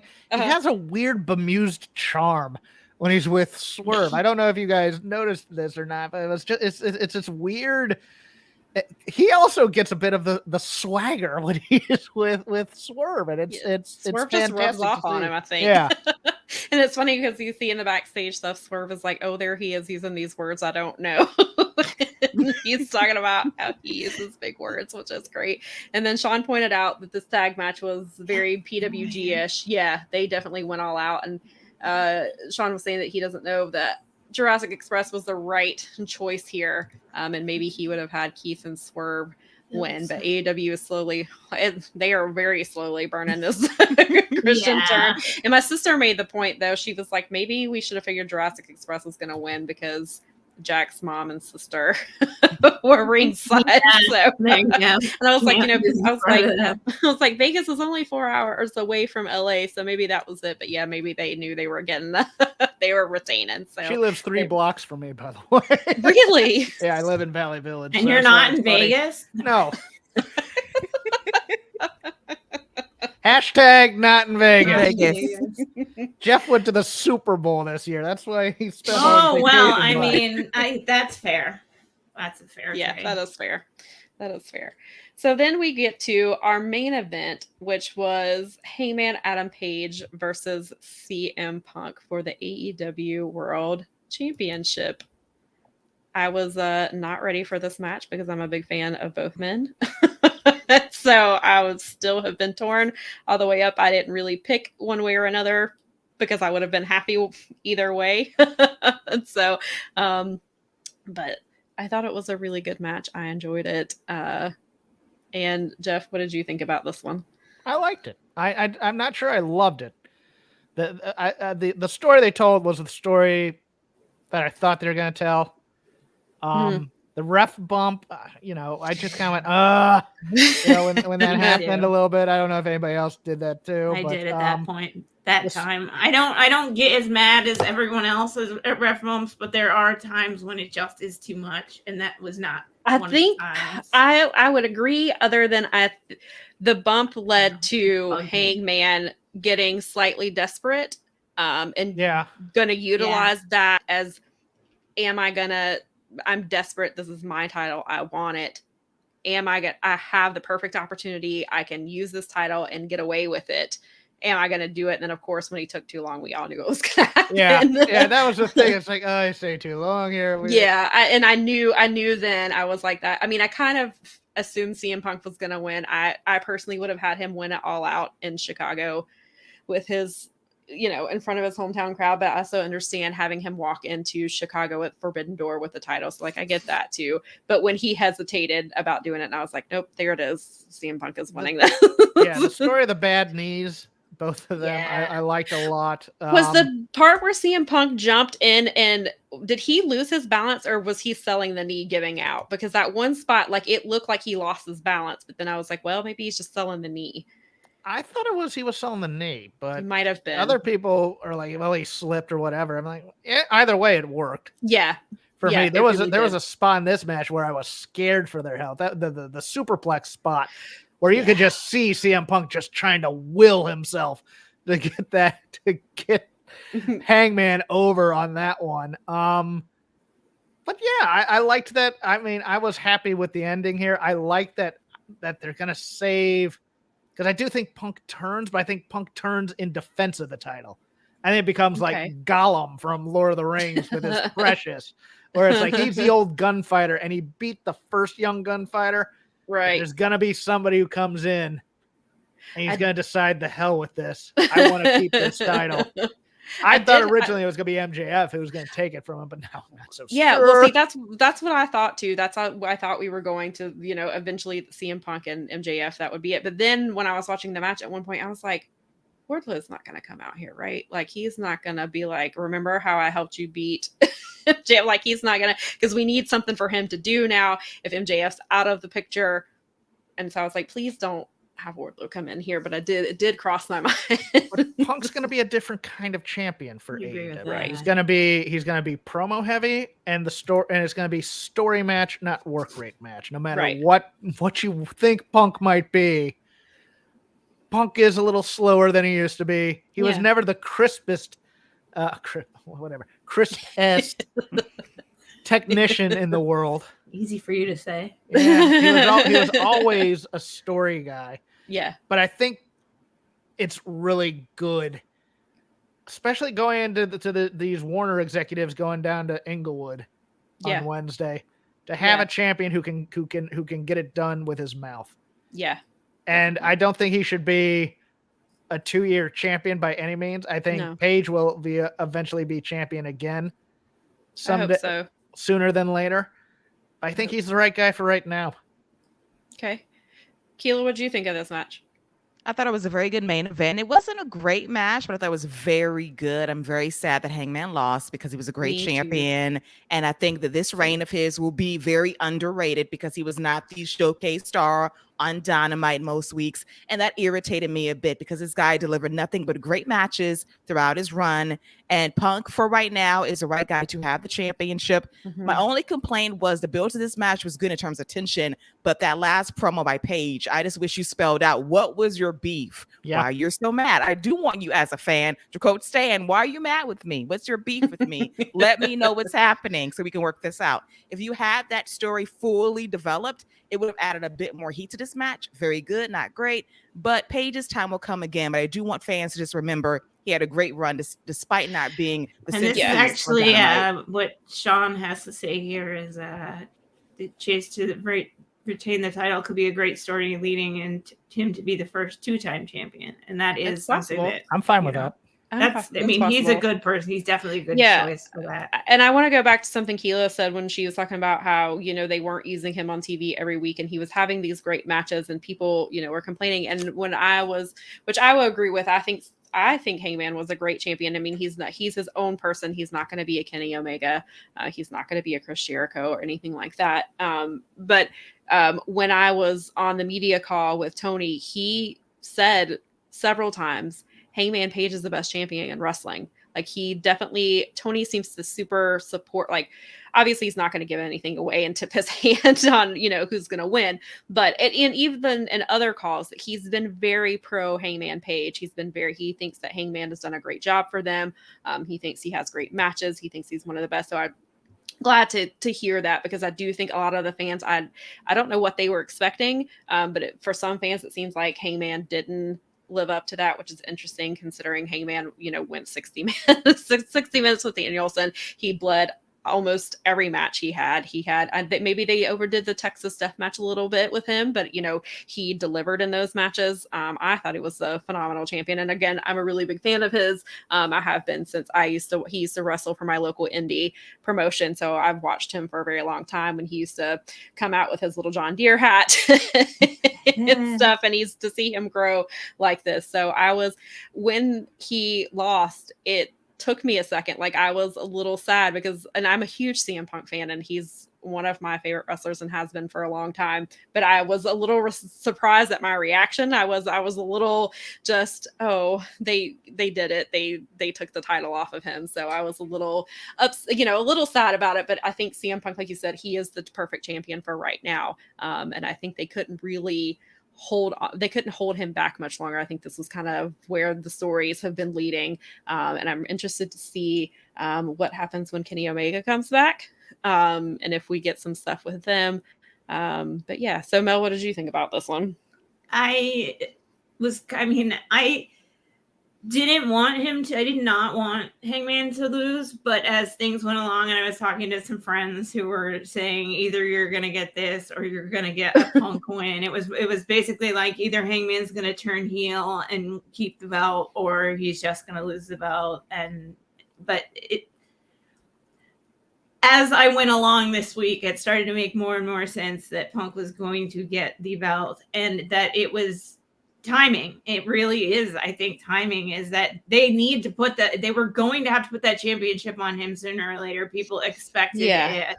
And I think that this is a better time because you do have, if the MJF thing works out or not, you have other people like Bryan Danielson is going to need to have that belt probably sometime in the coming time. Right. Or at least be competing for it. Well, and Adam Cole will probably be in the title picture again. Mm-hmm. You've got some people that can win at any time already. Right. You could put it on Jon Moxley for the rest of ever, and I don't think anybody would be sad about it. But you can't have it on one person forever. And CM Punk was going to be the champion of AEW sooner or later. And I think that this probably did make the most sense. Yeah, and I've said this, quite a few times. Like AEW laid out who their champions were going to be. They laid out the first four when AEW was created. Nobody knew that CM Punk was ever going to be available. They didn't know if Danielson was going to be available. Like they didn't know Adam Cole was going to be available. And so I think they stuck to the plan. Some fans were like, they wanted it on Danielson like immediately. Then they wanted it on Cole and they wanted it on Punk, which all makes sense. But on the other hand, AEW had a plan and they have stuck to it. And so I don't know what the plan was after Hangman. Like if they had somebody else in mind, maybe it was MJF, maybe it wasn't. But then CM Punk is available. And so, how much did that change what they already had planned out for? Like, how soon was he in their year 4 plans to be, where they are going into year 4 now, which they brought up a couple times tonight. And so I think, and even Tony said on Wednesday, Double or Nothing is usually the show that kind of sets the tone for the rest of the year. And so having CM Punk close out the show, I think makes sense. And then we've also seen CM Punk has hinted towards Okada quite a few times. Okada has hinted him, he's made comments about it. So it seems, that was kind of where they've been going. And I was a little surprised. I thought maybe Okada, if he didn't show up, I thought maybe they'd do the New Japan thing where, a video would play. But then as it was happening and I was like, well, maybe they don't want to take this moment away from CM Punk, because this is 8 years in the making, basically.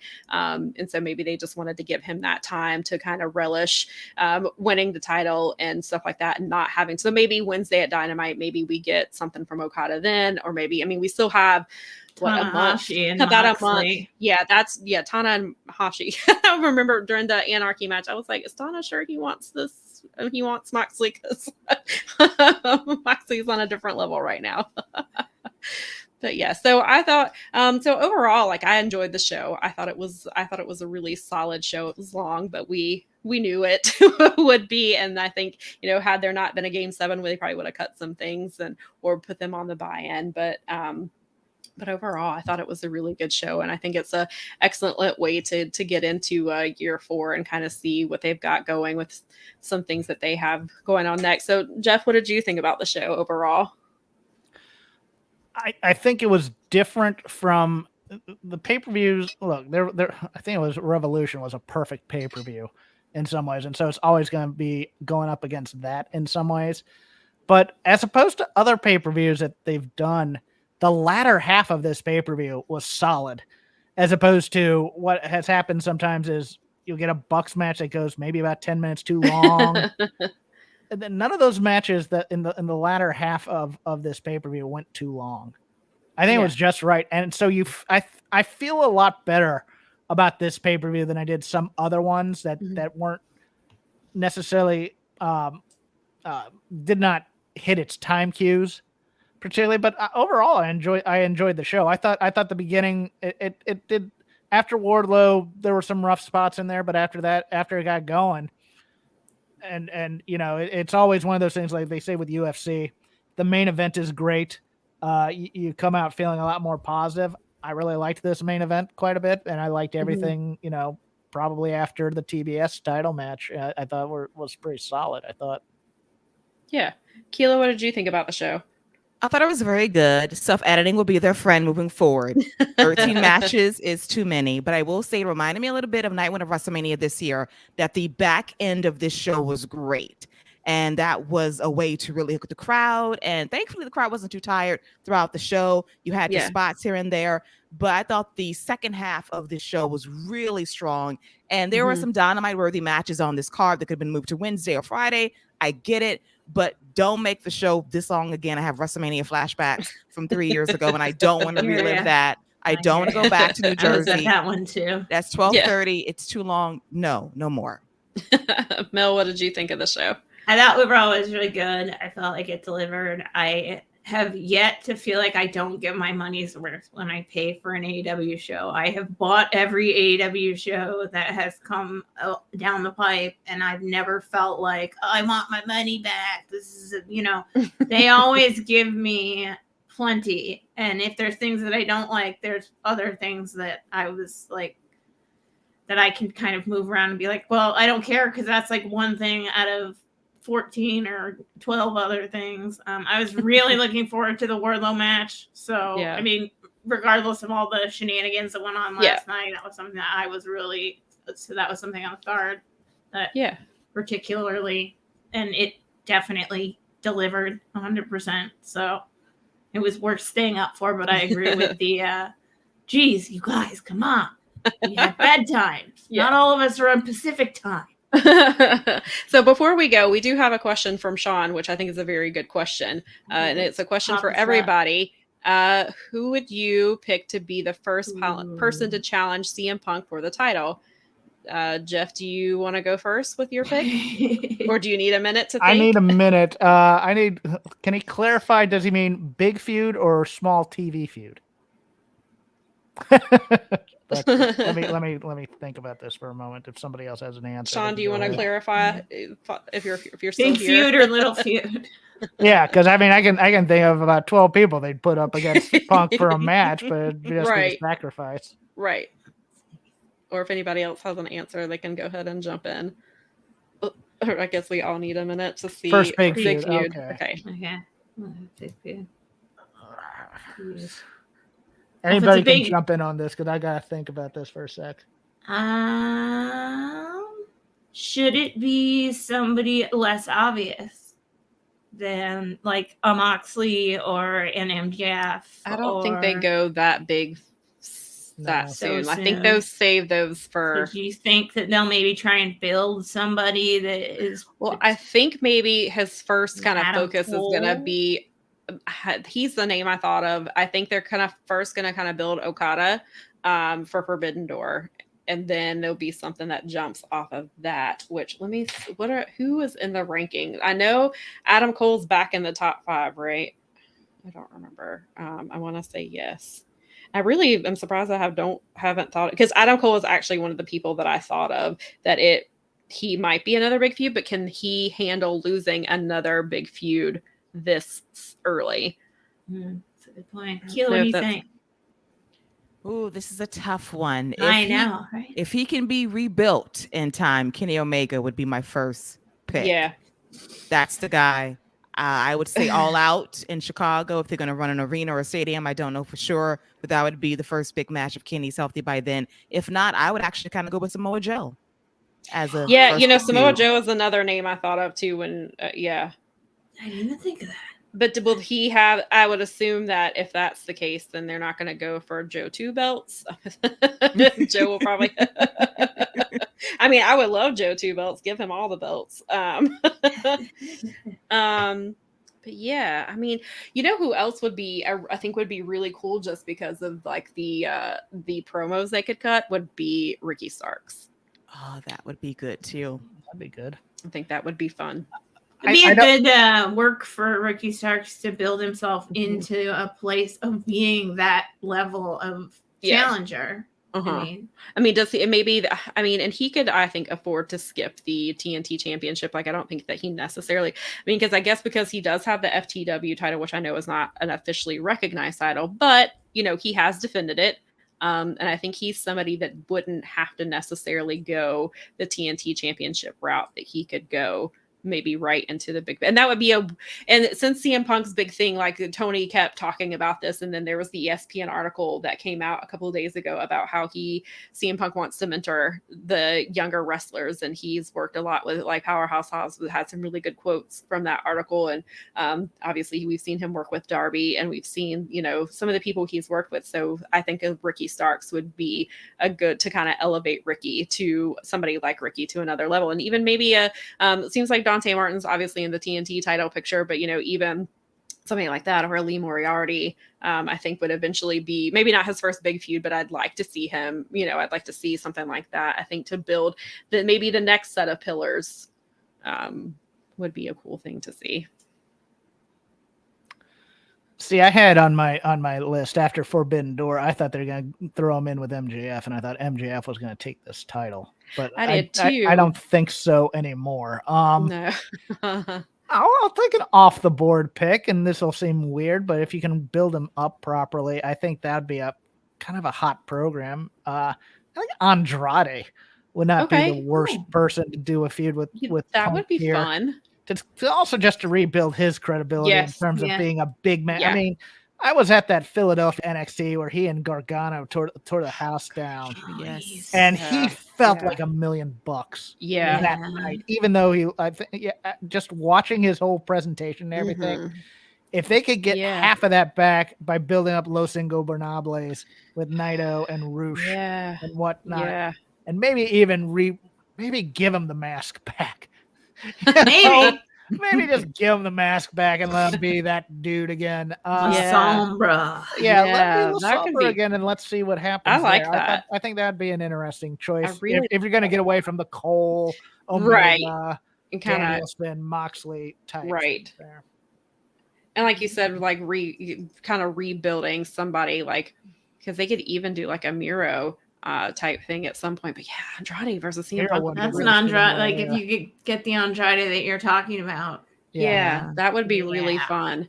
I think I like that. And Sean says, I can see that. He said that he thinks we can get a rematch versus Hangman and then turn Punk heel, and he uses the championship belt against Adam, but Cole is the most logical choice aside from MJF, which I would agree with if they're going to follow that formula.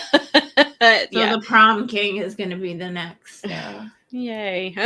Well, then that better mean that the prom queen better not be the next title. The next one getting a shot at that title. Not prom queen and king. No, I can't have that. Triple coronations. I can't take it. We'll end up being Colin. All right. So I think that is probably a good place to end it. And thank you for Sean, who has been giving us great comments and questions. We appreciate you staying, and hopefully if you've stayed awake with us. It's 2:38 on the East Coast, and which I probably would have been up anyway because I'm a night owl, but I'm starting. I think and that was a long show. I think we're all starting to kind of to hit the wall over here, but we appreciate you guys hanging out with us and watching, or if you're watching the replay, we appreciate you too. Please make sure that you are yes, Sean says they need to keep away from the title. Yes. So if you want to pop up there where they can follow these lovely people on the Twitters. I am gonna throw up here. And then as always, Keela there. Yep, there we go. Oh, that was Scott. Sorry. But he hangs out with Keela, so that's good. That's Keela Cash from the Wrap. I did not book that flight out. I did not. Now, I might have booked the next fight out because he left the building allegedly as soon as he was done with this match. That's exactly what I wondered. I said that's what I wanted to know was if MJF was still there or did he peace out? I think he peaced out. I think he told Sean I mean, he was left. Was he selling the injury or was he just mad and leaving? I think he was just, I did my job. I'm going home. I think he told Sean he arrived shortly before the show and he left right afterwards. Gotcha. And he has a lot to think about. Allegedly. Interesting. All right. And so Keila, is there anywhere else they can follow you or is this the best place for them? The best spot. Spot. Okay. And listen to the rap because it's awesome. Yes. Thank you. I appreciate it. It's a lot of fun. And then we'll throw up where you can follow Jeff. Here's Jeff.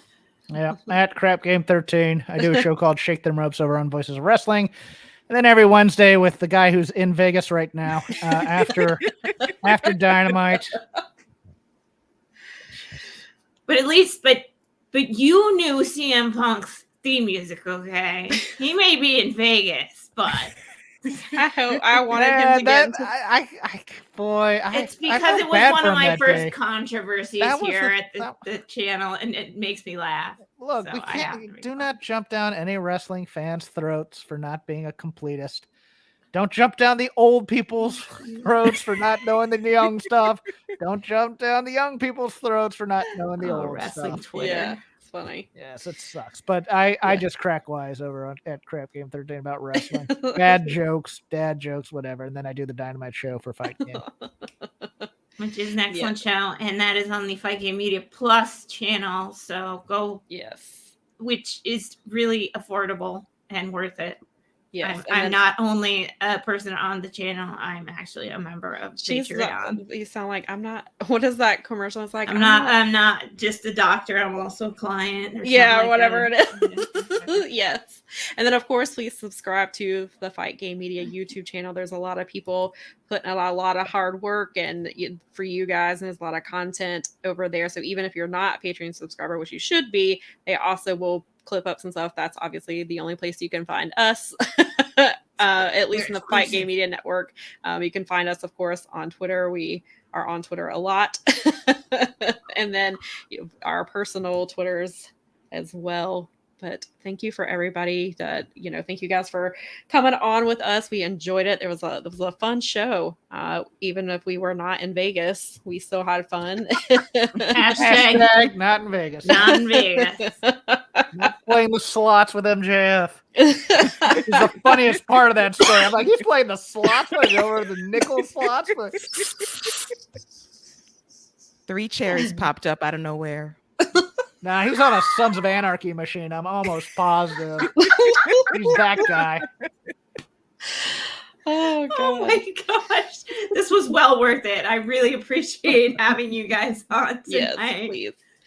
Definitely. And so, so thanks for hanging with us. This was episode 14. We'll be back next week with episode 15, probably on time, probably talking about BOSJ and fallout from Double or Nothing Fallout. Maybe we'll have some MJF updates. Maybe some other gigantic wrestling story will break in the meantime after we had a giant one last week with Sasha and Naomi, and now we have MJF. And, I guess that's a trifecta because we've had Cody, so maybe we're done for the year. Maybe that was it. But yes.